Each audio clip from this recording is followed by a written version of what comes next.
So good day guys, I'm gonna share with you this app that I've been using for the past years.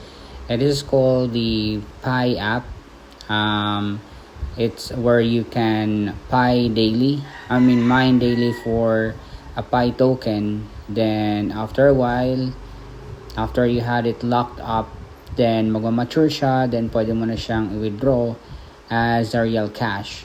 It can be withdrawn via GCash or any other type of bank transfer na available dito sa Philippines.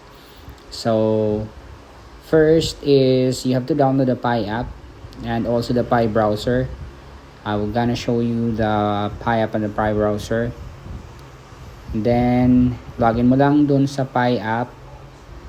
Then i-share ko dito is yung na-mine ko na Pi, which is available siya sa Pi browser. So click mo yung Pi browser, then it will ask you to sign in,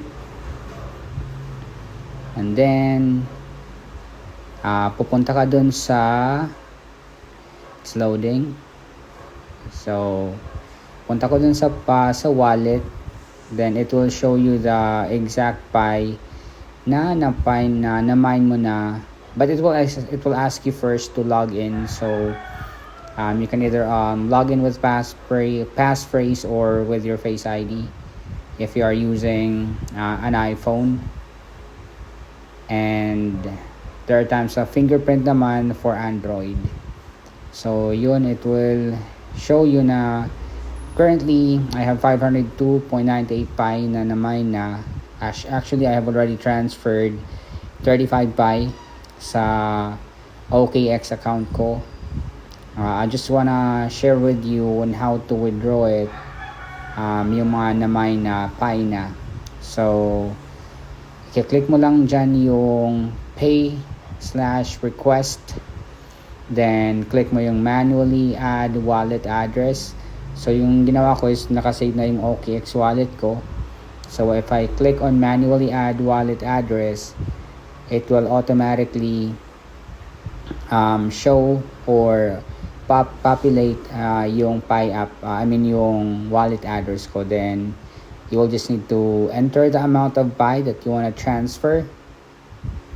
Ayan o, nag-show agad siya kasi na-save ko na yung OKX wallet ko. And then after that, click mo yung send. And then wait, you just need to wait for the confirmation from OKX na-receive na yung mined Pi. So ayan, I'm just waiting for it to be confirmed. Click mo lang din yung confirm button. And then after that, may pop-up message yan na na-receive niya sa OKX account mo. So let's just wait. It's just loading. Ayun, you'll get that confirm message na transfer has been successfully done. Then after that, you pupunta ka dun sa OKX app. You have to download that as well. Yan. So currently I have $10, $10.63 US, which is the USDT ko. Yan, nagpop up na yung notification na na-receive ko na yung additional Pi na sinend ko. So currently I have $7.61 available na Pi. The $3.01, yun yung kinonvert ko na from Pi to USDT.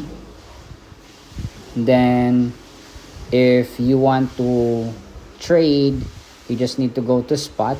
Click mo yung trade button dyan sa center at the bottom. Then you will just need to search for the Pi/USDT.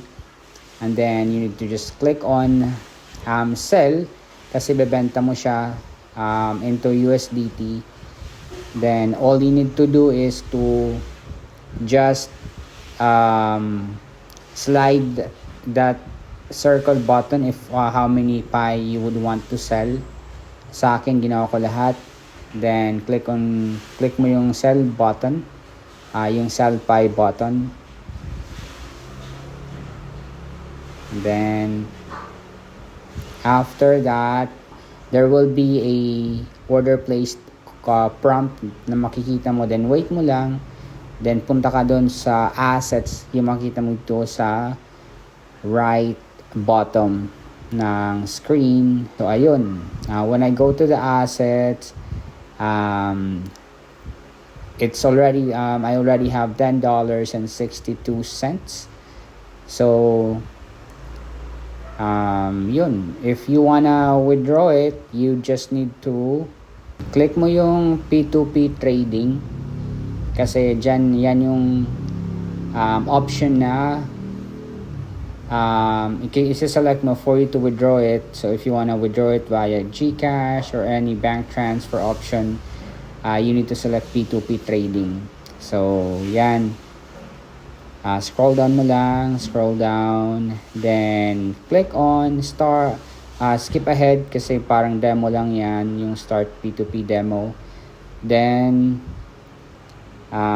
so yun, since nasa USDT na siya, to enter the amount that you wanna sell, so whatever it's equivalent sa peso, yun yung withdraw mo to whatever transfer option that you have, like GCash, Paymaya, or any type of bank account that you have.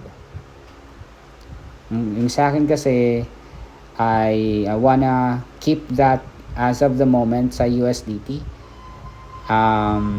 kasi I want to wait for it to increase pa, then after that, then doon ko na i-withdraw. But I'm gonna show you how to withdraw it. So yan, $5 yung gusto kong i-sell. If you will notice, 1 USDT is equivalent to 59.92 pesos. And then so yun, may red, pag nagkaroon siya ng red banner dyan sa available 0 USDT, so you just need to click on manage funds. Yung nakalagay kasi sa akin is nasa funding account ko, so yun, nasa trading account ko, so I need to select funding account, then confirm, then okay na siya, hindi na siya red dun sa available. So yun, click mo lang, enter again the amount that you wanna sell. So it's still 59.92, 59 pesos and 92 cents. So equivalent niya is 299 pesos and 60 cents.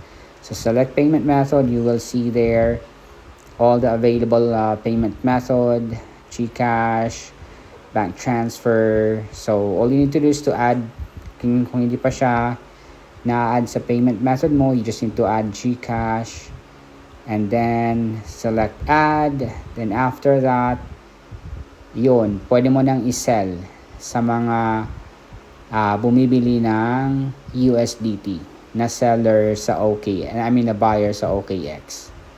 So yun, if you have questions, feel free to comment down below. I will also put in there the link for the OKX app. And also, if you want to start mining sa Pi, I will also share or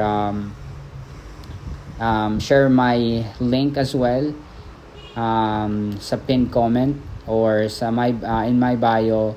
Just click on it and then you can start mining na. Happy mining!